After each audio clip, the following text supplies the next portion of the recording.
कृष्णा, राधे राधे, श्री हरिदास। स्वागत है आप सभी का। आप सभी को वैशाख चौथ की हार्दिक शुभकामनाएं। आज के इस वीडियो में हम वैशाख की चौथ की पौराणिक कथा का श्रवण करेंगे। प्राचीन काल की बात है। एक गांव में एक बुढ़िया माई अपने बेटे के साथ रहती थी। उसकी माँ 12 महीने की चौथ का व्रत रखती थी। वह हर महीने की चौथ को 5 चूरमे के लड्डू बनाती, जिसमें से एक चौथ माता का, एक गणेश जी का, एक गाय का, एक अपने बेटे को खिलाती और एक स्वयं खाती।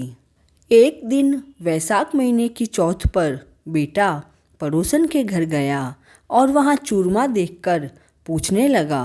तब पड़ोसन बोली कि आज वैशाख की चौथ है, इसलिए मैंने चूरमा बनाया है। तो वह बोला, मेरी माँ तो हर महीने की चौथ का व्रत करती है। तब पड़ोसन ने कहा कि तेरी माँ चौथ का व्रत थोड़े ही करती है, उसे तो घी का चूरमा खाने की आदत है। तेरी मेहनत की कमाई वह बर्बाद करती है, सारे लड्डू खुद खाती है और तुम्हें खाने के लिए सिर्फ एक लड्डू देती है। उस लड़के पर तो पड़ोसन की बातों का बहुत प्रभाव पड़ा। लड़का उसकी बातों में आ गया और अपनी माँ से बोला, माँ, तुम घी के लड्डू खाती रहती हो और मुझे सिर्फ एक लड्डू देती हो, इसलिए अब तुम यह चौथ का व्रत छोड़ दो। तब माँ ने बड़े प्रेम से कहा, बेटा, मैं तो चौथ माता का व्रत तेरी ही सुख शांति के लिए करती हूँ, मैं यह व्रत नहीं छोड़ सकती। तो बेटा बोला, यदि तुम यह व्रत नहीं छोड़ सकती हो तो मैं परदेश जा रहा हूँ। तब माँ बोली कि बेटा, यदि तुम मुझसे नाराज होकर परदेश जा रहे हो तो यह चौथ माता के आंखें अपने साथ लेकर जाना। तुम पर जब कभी कोई संकट आए तो चौथ माता और विनायक जी का नाम लेकर इन्हें डाल देना, तुम्हारा संकट दूर हो जाएगा।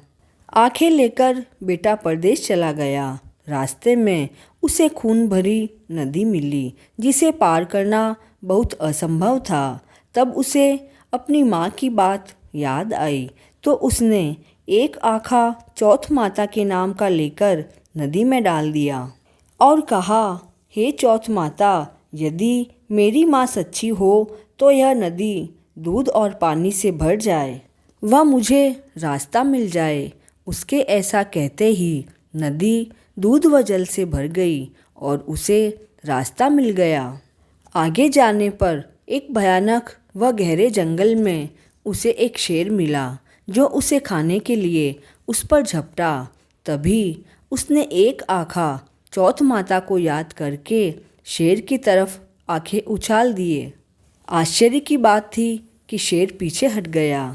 आगे जाकर वह एक नगर में पहुंचा।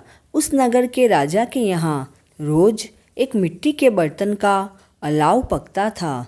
वह अलाव तब पकता जब उसमें एक आदमी की बलि दी जाती थी, अर्थात एक आदमी को बर्तन के साथ चुन दिया जाता था। उस लड़के ने देखा एक बुढ़िया माई आटा पीसती जा रही है और साथ में रोती जा रही है। लड़के ने इसका कारण पूछा तो बुढ़िया माई ने कहा कि आज मेरे इकलौते बेटे के अलाव में जाने की बारी है। तब उस लड़के ने कहा, बुढ़िया माई, तुम मुझे खाना खिला दो, तुम्हारे बेटे की जगह मैं चला जाऊंगा। बुढ़िया माई ने उसे मना किया, किंतु वह नहीं माना। राजा का बुलावा आने पर वह लड़का चल दिया। उसने अपने साथ चौथ माता के आंखें व एक जल का लोटा लेकर वह अलाव में बैठ गया। दूसरे दिन अलाव पककर तैयार हो गया। जब लोग अलाव में से बर्तन निकालने लगे तो अंदर से आवाज़ आई, धीरे धीरे बर्तन उतारना, अंदर मैं हूँ। यह आवाज़ सुनकर लोगों के आश्चर्य का कोई ठिकाना नहीं था। उन्होंने जाकर राजा को ये सारी बात बताई। तब राजा खुद देखने आए। वह आवाज़ सुनकर बोले, अंदर कौन है भला? कोई भूत प्रेत है या कोई देवता? तभी वह लड़का झट से बाहर आ गया। बुढ़िया माई व राजा के पूछने पर उसने कहा, यह चमत्कार मेरी चौथ माता व विनायक जी महाराज का है।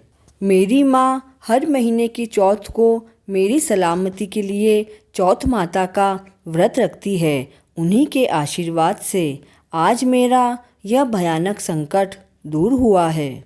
यह सुनते ही राजा ने पूरे नगर में ढिंढोरा पिटवा दिया कि सभी सुहागिन महिलाएं बेटे की माँ चौथ माता का व्रत करेगी। अगर कर सके तो 12 महीने की चौथ का व्रत करे, नहीं तो 4 बड़ी चौथ का व्रत अवश्य करे, और यह भी नहीं हो सके तो 2 चौथ तो जरूर करे। हे चौथ माता, जैसे बुढ़िया के बेटे पर कृपा करी वैसी सभी पर करना। कहानी अधूरी हो तो पूरी करना और पूरी हो तो मान लेना। इसके बाद विनायक जी महाराज की कहानी अवश्य सुनें, जिसका लिंक डिस्क्रिप्शन बॉक्स में लिखा जाएगा। कहानी पूर्ण हुई। जय श्री कृष्णा।